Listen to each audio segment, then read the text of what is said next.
سرکار دو عالم کو پیاری ہے ذات امیر حمزہ کی، ہے ذات امیر حمزہ کی۔ سرکار دو عالم کو پیاری ہے ذات امیر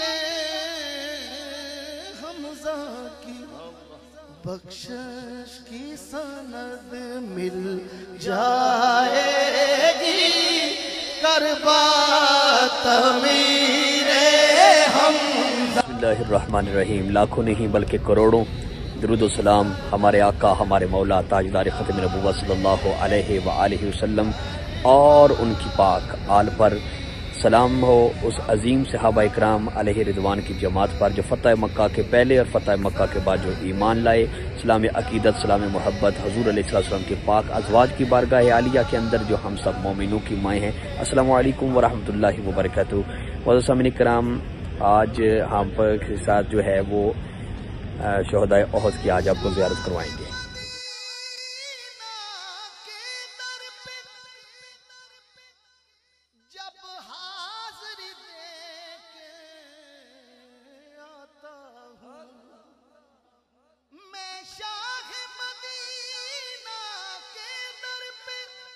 یہ معزز سامعین کرام، سید الشہداء کی بارگاہ عالیہ کے اندر یہ دیکھیں خوبصورت شخصیت راجہ اسد صاحب ماشاءاللہ ریڈ فورس سے ان کے ساتھ بھی ملاقات ہوئی ہے۔ الحمدللہ جناب، بہت شکریہ، بڑی سعادت ہے اس مقام کے ساتھ یہ ملاقات ہو رہی سیدنا امیر حمزہ رضی اللہ عنہ۔ یہ احد پہاڑ آپ کو پیچھے نظر آ رہی ہے، یہ تقریباً 7 میل اس کی لمبائی ہے اور یہ خوبصورت وہ پہاڑ ہے جس نے کہا تھا تاجدار ختم نبوت صلی اللہ علیہ وسلم کہ مجھے آپ سے پیار ہے، اور حضور نے احد پہاڑ کو بھی کہا کہ مجھے آپ سے بھی پیار ہے۔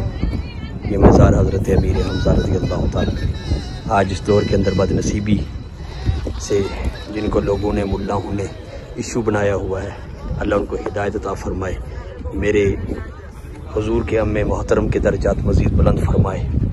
یہ جامعہ سید الشہداء ہے، ادھر اس طور پر ایک بازار بھی لگا ہوا ہے جہاں پہ لوگ اپنی خریداری کر سکتے ہیں، کرتے ہیں۔ یہ چند کچھ پتھر ہیں احد شریف کے جو میں نے تبرک کے طور پر لے لیے یہاں سے۔ بحمد اللہ تعالی آج ہم ام مصطفیٰ امیر طیبہ سید الشہداء حضرت امیر حمزہ رضی اللہ تعالیٰ کی مزار اقدس پر حاضر ہیں۔ آپ دیکھ سکتے ہیں کہ یہ احد شریف پہاڑ کی بالکل اس جانب حضرت امیر حمزہ رضی اللہ تعالیٰ کا مزار اقدس ہے۔ حضرت امیر حمزہ بہت دلیر اور بہت بہادر آپ تھے، تو ایک ان کا مشہور جو واقعہ ہے وہ اسلام قبول کرنے سے پہلے کا ہے۔ تو حضور علیہ السلام تاجدار ختم نبوت میرے اور آپ کے آقا صلی اللہ علیہ وآلہ وسلم کوہ صفا کی پہاڑ کی جانب سفر کر رہے تھے، تو رستے میں ابو جہل نے حضور کو روک لیا، حضور کو برا بلا کہا، اور حضور علیہ السلام نے اس کی تمام باتیں سن کر خاموشی اختیار کی۔ ہاساں دی گل آما اگے نہیں مناسب کرنی، مٹھی کھیر پکا محمد کتیاں آگے ترنی۔ تو حضور نے خاموشی اختیار کی، تو ابو جہل کے ہاتھ میں ایک ڈنڈا تھا، اس نے وہی ڈنڈا حضور علیہ السلام کے سر اطہر میں مارا، اور حضور علیہ السلام کے سر اطہر سے لہو نکلنا شروع ہو گیا۔ تو یہ جب واقعہ ہو رہا تھا تو ایک لونڈی جو ہے، ان کا نام اس وقت میرے ذہن سے نکل گیا، یہ لونڈی جو تھی اس نے حضور علیہ السلام کو بھی دودھ پلایا تھا اور حضرت امیر حمزہ کو بھی دودھ پلایا تھا، رضائے مائی تھی۔ تو وہ دیکھ رہی تھی جب حضرت امیر حمزہ رضی اللہ تعالیٰ نے شکار کر کے واپس آئے تو لونڈی نے حضرت امیر حمزہ سے پوچھا ان کو مخاطب کر کے کہ آپ کہاں سے تشریف لا رہے ہیں؟ تو انہوں نے کہا کہ میں شکار کرنے پر گیا ہوا تھا، شکار کر کے آیا۔ فرمایا تمہاری اتنی بہادری کا، اتنی شکار کا کیا فائدہ؟ فرمایا کیوں، کیا ہوا؟ فرمایا میری آنکھوں کے سامنے آج ابو جہل نے حضور علیہ السلام کو مارا، اور اتنا مارا کہ حضور علیہ السلام کے سر اطہر سے خون نکل آیا۔ تو یہ بات آگے سے لونڈی کہنے لگی یہ ابو جہل اس لیے کرتا ہے کیونکہ محمد مصطفیٰ صلی اللہ علیہ وسلم کے والد نہیں ہے نا، آج ان کے دادا نہیں ہیں، اگر وہ ہوتے تو میں دیکھتی وہ کیسے چڑھتے۔ اتنی بات سن کر حضرت امیر حمزہ کا غصہ تیز ہوا تو آپ نے شکار پھینکا اور درخت سے ایک لکڑ جو ہے وہ اس کو توڑا، پھر چلے گئے۔ یہ روایت میں آتا ہے کہ حرم کعبہ کے قریب یہ ابو جہل موجود تھا اپنے شتوگڑوں کی پارٹی کے ساتھ، تو وہاں پر حضرت امیر حمزہ نے وہ جو ڈنڈا وہاں سے درخت سے توڑا وہی جا کے ابو جہل کے سر میں جا کے مارا۔ جب اس کے سر میں جا کے مارا، فرمایا تمہارے اندر اتنی ہمت ہے کہ تم میرے بھتیجے کو تو ستاتا ہے؟ تو ہے تم اتنے طاقتور ہو تو اٹھ تو مقابلہ کریں۔ تو کچھ احباب وہاں پہ تھے نا، انہوں نے کوشش یہ کی تھی کہ حضرت امیر حمزہ کے اس مسئلے میں مداخلت کریں، تو ابو جہل ان کو کہنے لگا بیٹھ جاؤ، اس کے ساتھ طاقت اتنا طاقتور ہے کہ بہت شیر ہے۔ حضور واپس آئے، حضرت ام المؤمنین حضرت رازدار مصطفیٰ اور حضرت سیدہ طیبہ طاہرہ حضرت خدیجہ الکبریٰ سلام اللہ علیہا و ابیہا رضی اللہ تعالیٰ عنہا کے گھر، تو حضور کو دیکھ کر حضرت امیر حمزہ کی آنکھوں میں آنسو، اور حضور نے امیر حمزہ کو دیکھ کر حضور کی آنکھوں میں آنسو۔ اللہ اکبر۔ تو حضور نے کہا کہ چاچا کیسے آنا ہوا؟ تو کہنے لگے کہ میں تمہارا بدلہ مکا کے آیا ہوں۔ تو حضور مسکرائے، فرمایا بدلے اس کا سر پھوڑنے سے کون سے میں راضی ہونے لگا ہوں؟ فرمایا آپ کیسے راضی ہوں گے؟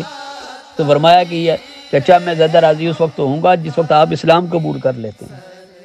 تو حضرت امیر حمزہ نے فرمایا اسلام قبول کرنے کے بعد آپ تو راضی تو ہو جائیں گے نا؟ فرمایا ہاں میں راضی ہو جاؤں گا۔ تو حضور علیہ السلام کے اس اصرار پر اور کہنے پر حضرت امیر حمزہ رضی اللہ تعالیٰ نے اسلام قبول کیا۔ اور آخر میں یہ صرف ان کی بشان اطہر میں بات کروں گا، یہ جس دور میں رہ رہا ہوں، اللہ اکبر، یہ فتنے کا دور، یہ جہاں جہاں ملاؤں کو اس دور کے اندر اہل بیت رسول کے متعلق، حضور علیہ السلام کے خانوادہ کے متعلق، حضور علیہ السلام کے والدین کریمین کے متعلق جہاں سے کچھ بکواس کرنے کا موقع مل جاتا ہے تو وہ اس موقع کو غنیمت جانتے ہوئے وہ بھونک دیتے ہیں، اللہ ان کو ہدایت دے۔ تو یہ آج کل روایت جو موضوع چل رہا ہے، کیا حضرت ہند، جن کو ہندہ بھی کہا جاتا ہے رضی اللہ تعالی عنہا، کیا انہوں نے حضرت امیر حمزہ کا کلیجہ چپایا تھا؟ دیکھیں یہ بات جو ہے یہ کافی زیادہ احباب نے لکھی ہے۔ اب یہاں پہ راوی کی بات ہوتی ہے، راویوں کی بات موجود ہے، اس طریقے سے کئی ایسی بھی باتیں ہیں جو ان کے راوی پیچھے سے بھی ٹھیک نہیں ہوتے مگر وہ سارے مانی جاتی ہیں۔ مگر عرض میں یہ کرنا چاہتا ہوں، یہ تاریخ نے یہ لکھا ہے کہ حضرت ہند رضی اللہ تعالیٰ عنہا قبل اسلام قبول کرنے سے پہلے انہوں نے حضرت امیر حمزہ کی آنکھیں بھی نکالی، حضرت امیر حمزہ کا ناک بھی کاٹا، حضرت کے ہونٹ بھی کاٹے، اور آپ کے سینے سے لے کے آپ کے پیٹ تک، حتیٰ تاریخ کی کتابوں کا اگر دیکھا جائے اور دیکھا جائے صحیح تر سند کے ساتھ کہ پیٹ کے نچلے والے حصہ بھی جہاں تک ان کو کاٹا گیا۔ اور یہ واقعتاً بات موجود لکھی ہے، اس میں نہ میں تبدیل کر سکتا ہوں نہ کوئی تبدیل کر سکتا ہوں، لکھنے والوں نے یہ بات لکھتی ہے کہ حضرت ہندہ نے حضرت امیر حمزہ کا کلیجہ نکالا اور چاپنے کی کوشش کی، جب وہ چاپ نہیں سکی تو انہوں نے اپنے منہ سے باہر پھینکا۔ اللہ پاک احکم الحاکمین جل جلالہ عظیم شانہ امی رسول حضرت سید الشہداء حضرت امیر حمزہ رضی اللہ تعالیٰ عنہ کے درجات میں بلندی عطا فرمائے، آمین یا رب العالمین۔